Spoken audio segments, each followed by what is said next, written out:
Hello, hello, hello, Emery's Crime here, your fellow crime thriller and mystery book lover. Welcome to my YouTube channel. I was planning on doing a spooky season thriller book recommendation video. However, a few creators who I love have done this type of video already and they have nailed it, and I just don't think I can compete. Those recommendations were fabulous. So instead, I thought I'd bring you along with me for a spooky season reading vlog, seeing as Halloween is approaching very quickly.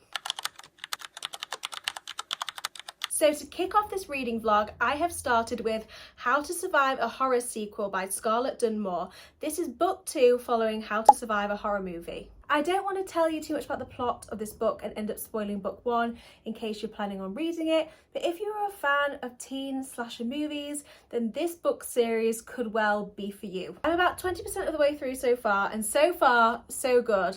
And it's actually one of those rare situations where I'm actually enjoying the sequel more than book 1. I've just finished work and I've got about an hour of time to read before I head out to book club. I'm going to try my very best to remember to bring you along to book club with me. Usually I say I'm going to bring you along and I forget because I'm just having too much fun. I'm actually on my own for book club today because Michaela is living the dream on her honeymoon in Santorini. I am very jealous. Anyway, I will love you and leave you and see you very soon. I have arrived at book club. I can't get over that it's already starting to get dark.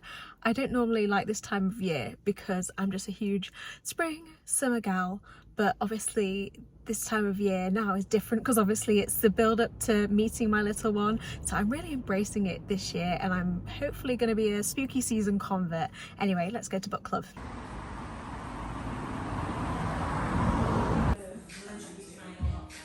Hi friends, so it's Friday, it is the weekend at last. So I've just finished work and then Tim and I are about to head out into Liverpool to meet some friends for tea, which I'm very excited about. But before I go, I just wanted to quickly give you a reading update. I finished How to Survive a Horror sequel and I continued to enjoy it. It was a strong 4 stars out of 5. Because it's a YA horror book, I think it's a really good book if you want something light and easy for this spooky season, or if you're wanting to dip your toe into the horror genre. Obviously I'd start with book 1 first, but yeah, a really enjoyable read. I'm now about a third of the way through Mexican Gothic. It follows socialite, I think her name's Naomi, I apologise if I'm saying that incorrectly, and she goes to stay with her cousin's husband and his family after she sends some very concerning letters to Naomi's father. It's kind of a gothic horror book, I believe. So yeah, I'm about a third of the way through and not much has really happened so far. Yeah, I think it's written quite well and I'm intrigued. So yeah, watch this space. I think I'll get this finished quite shortly. I've also just started Play Nice by Rachel Harrison. I'm about 20% of the way through and I'm reading that on my Kindle.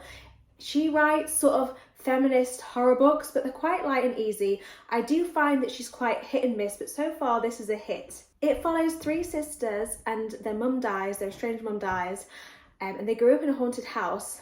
And they believe that this haunted house isn't in their lives anymore, but actually their mum still owned it and she's left this haunted house to them in her will, so to speak. What I really like about her books is each book has a theme and she never repeats the theme. So she's got, you know, a vampire book, a werewolf book, and this is obviously now her haunted house book.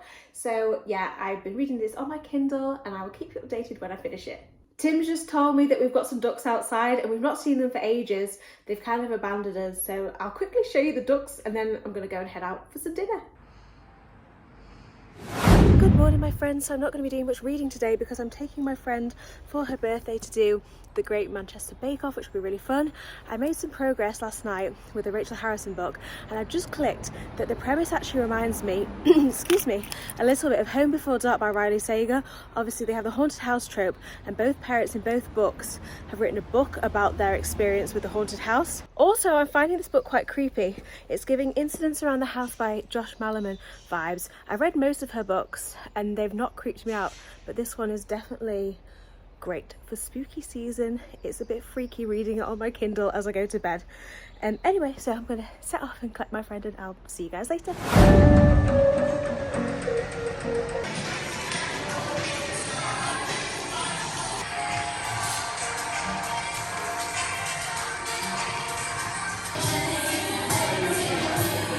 Even that will do to it.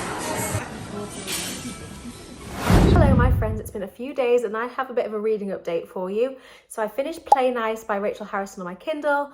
This was so creepy. I've read most of her books and none that I've read have been creepy like this. Honestly, reading it on my Kindle while I was going to bed, oh, my heart was like fluttering. So yeah, I really enjoyed it. At times it was a bit slow and the ending was a bit rushed, but overall I thought it was really good and I gave it 4 stars.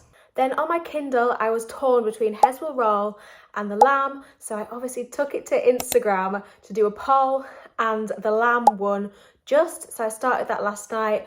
I've read about 15% and so far so good. Not much has happened, but I'm intrigued. Then I finished Mexican Gothic. Nothing really happens until you get to about page 200, so about 2/3 of the way. And then it kind of gets a bit weird. And I don't know if Gothic fiction normally is weird and I'm just not used to the genre, or if it was weird. But yeah, it was kind of strange. It says that it's perfect for fans of Rebecca by Daphne du Maurier, and Rebecca is one of my top 10 books of all time. But I wouldn't say that that's the case at all. No, I would disagree with that. So I gave it 3 stars because I thought it was well written, even though it was weird, but it just wasn't my cup of tea. Then I've started 2 books. So the first book is The Butcher's Daughter, which is a Sweeney Todd retelling, which is mine and Michaela's in-person book club pick for October. It was Michaela's choice this month.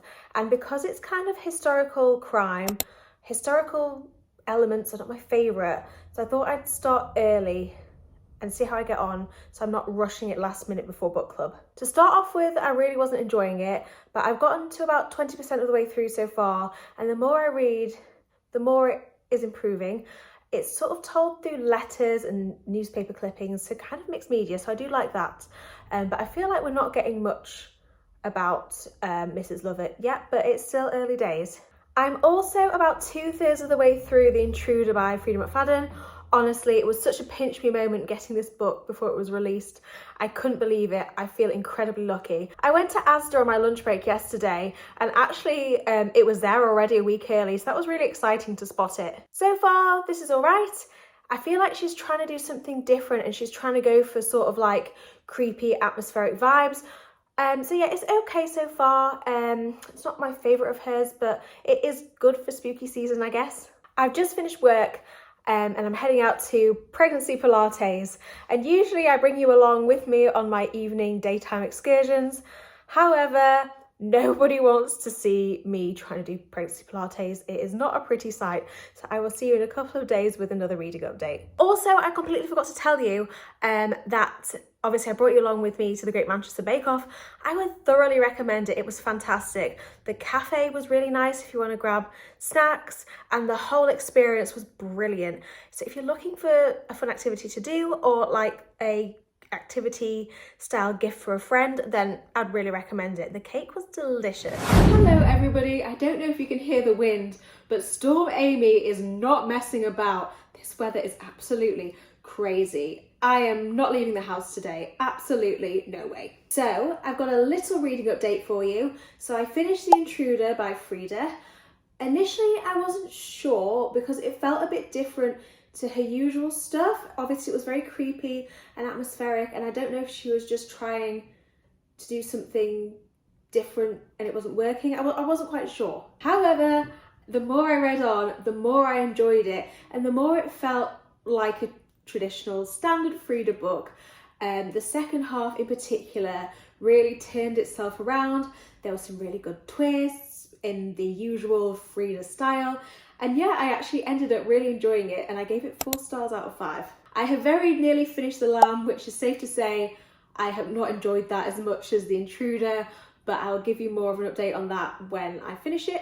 I have now started reading Nowhere Burning by Katrina Ward. This is her upcoming release, which is out in February next year. I could not believe that I got sent a copy of this. It was such a pinch me moment. I've not actually read anything by her, but I've heard that Sundial is fantastic, and she's been an author that I've been wanting to try for ages. So I'm about 20% of the way through. The scene has been set, but it's too soon to judge how good it's going to be, but it's classed as a horror thriller, so I'm hoping that this will be a good spooky season kind of read. Hello my friends, so I've got a small reading update for you, but I've also had some really cool book mail which I wanted to quickly show you. Something I don't talk about much on my platform is the fact that I'm dyslexic, and sometimes dyslexia can be a challenge when it comes to my favourite hobby, which is of course reading. Bloomsbury Publishing have started releasing dyslexia-friendly books, and they very kindly sent me 5 of their new dyslexia-friendly releases. The final book that I'll show you is also spooky season appropriate. What sets these apart from normal books is the pages have got a yellow tinge to them, the writing is big, the writing is in blue, and also they use a different font. The first book they sent me was I Want to Die But I Want to Eat Takobi. I see this everywhere and I'm very intrigued by it. They sent me a tote bag. The tote matches the book which they sent me, which is one by Gillian Anderson. I'm not usually a celebrity author fan, as you may know, but I am interested in this one. They then sent me The Wolf's Den by Elodie Harper, which is meant to be fantastic. It's not my usual thing, but you know what? I'm going to give it a go. And last but not least, perfect for spooky season, is Bunny by Mona Awad. I actually already have Bunny, but I've been putting off reading it for quite a while because the writing is small, so now I've got my dyslexia-friendly version. This isn't an ad, by the way, but they were gifted to me and I just wanted to show them to you because I think they're really cool. Anyway, reading update-wise, I finished The Lamb by Lucy Rose and it was not for me at all. It's a first-person character-driven novel, which isn't my favourite. There was no plot whatsoever, and the only way I find character-driven novels work is when the characters are interesting, but these characters, in my opinion, weren't interesting whatsoever, apart from the fact that they're cannibals, but that's not exactly a new thing, that's been around for a while. In my opinion, if you're going to write a character-driven novel, read all of Liz Nugent's books first because she knows how to write a character.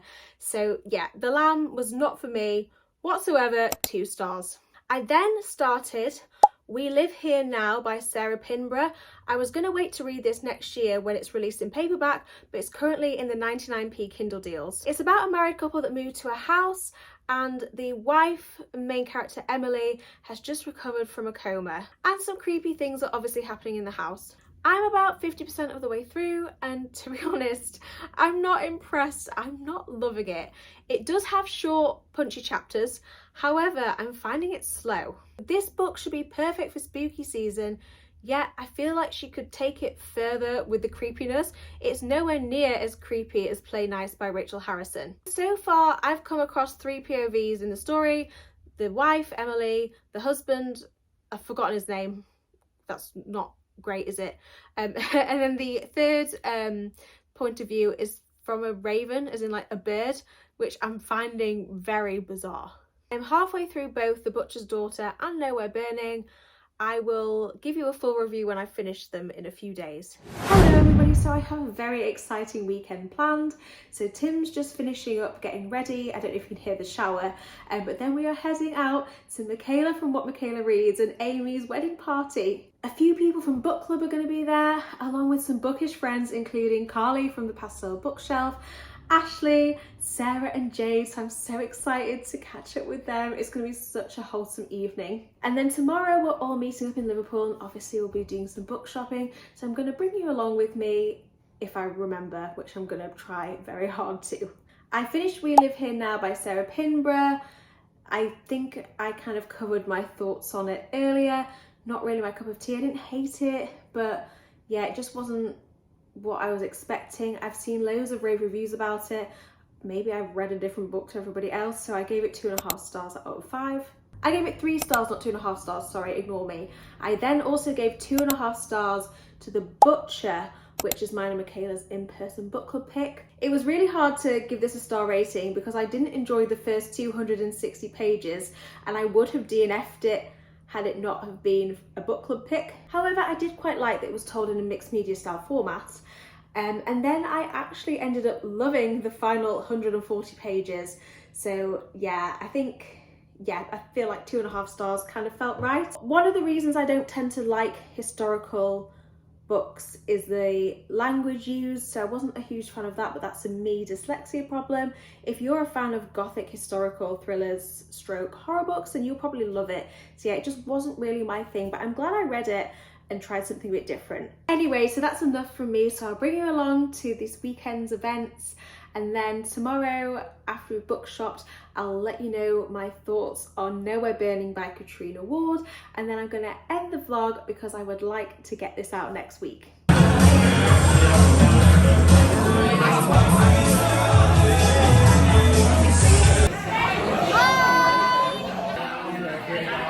Morning everyone, so with Michaela, Carly, Ashley and Jade are there.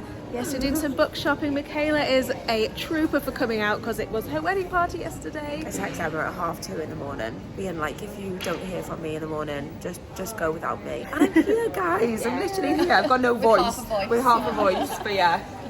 And then this is actually the second day that Carly and I have actually met. I know, but it feels like we've known each other for ages. I know. It's really nice. Yeah, it's so nice. We need to do some book shopping now, Em. Absolutely.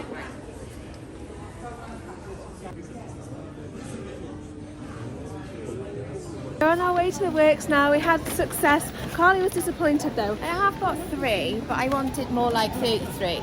That's the problem. I think the works is where it's at. Yeah, So we'll be there in like 2 minutes. Hello, I've got Michaela here. So we did some damage in the works and we're now heading to the final shop, which is Forbidden Planet, because rumour has it they have a special edition of The House in the Cerulean Sea. They do. So I'm going to grab that.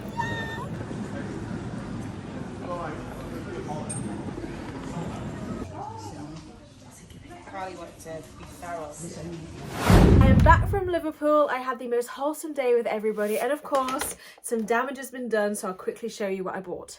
I got 3 Frida books in the works, 3 for the £7.50 deal, because as you may know I'm working my way through her backlist, and these 3 I don't have on my TBR yet. In Waterstones I picked up Bad Dolls by Rachel Harrison. I'm also working my way through her backlist. I have this and The Return left to read, and then it's completed. Now for the really exciting purchases. So I got this special edition of Twilight. Look at those sprayed edges, because can you believe it has been 20 years since this has been released? I know that this isn't really my usual genre, but growing up I absolutely loved the series, so I just had to get a copy. It was only £5 from the works. And then I managed to find the last copy of the special edition of The House in the Cerulean Sea. Look how beautiful these edges are. This is, again, not my usual kind of thing, but this is one of my top 10 books of all time, and I don't actually have a physical copy of it. So it's really nice to not only have a physical copy of it now, but a really special copy for my bookshelf. So my final book of the vlog is Nowhere Burning by Katrina Ward. So I got to about the 50% mark and I DNF'd it. I just couldn't get on with the writing style whatsoever, and there was too many characters and I was confused, and I just never really wanted to pick it up. And you know when a book is starting to make you feel a bit slumpy, so I just thought DNFing it was the way forward, which is kind of a shame. This vlog was off to such a strong start because I loved the first 2 books, and then since then nothing else has wowed me. I've posted this video mid-October, but obviously spooky season hasn't come to an end yet. Make sure to keep an eye out for my October reading wrap up, because I am going to continue on reading spooky season books, and whatever I continue to read will feature in that wrap up video. Speaking of wrap up videos, have you had a chance to check out my September reading wrap up? If not, it's linked here. Also, every book which I have DNF'd in 2025 prior to this video can also be found in this video here. Thank you ever so much for taking the time to watch this video. If you're able to hit that subscribe button, it would mean so much to me. And as always, let me know what you think in the comments. Thank you so much. Bye!